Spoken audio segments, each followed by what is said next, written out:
তালাক এবং মানুষের হক রিলেটেড বিষয়গুলো খুবই সেন্সিটিভ, খুবই স্পর্শকাতর। আমি এর আগে বহুবার ধরা খেয়েছি, এই জন্য আমার শিক্ষা পেয়েছি।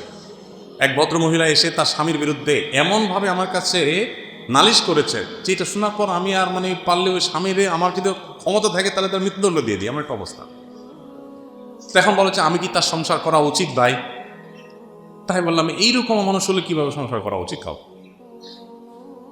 তো যাই হোক, আমার পরামর্শ, আমি তো খুব কাটকাট পরামর্শ সাধারণত এই সমস্ত ক্ষেত্রে দেই না, তারপরও যেটুকু দিয়েছি আমার ইঙ্গিতের কথার কারণে এই ভদ্র মহিলা মোটামুটি ওই ভদ্রলোকের ভাত খাওয়া বন্ধ করার ডিসিশন নিয়ে স্টেপ নেওয়া শুরু করেছে। সামহাও সে ভদ্রলোক কোনোভাবে জানতে পেরেছেন এই যে ভদ্রমহিলা আমার কাছ থেকে উত্তর নিয়ে এই আকামটা করতে যাচ্ছেন।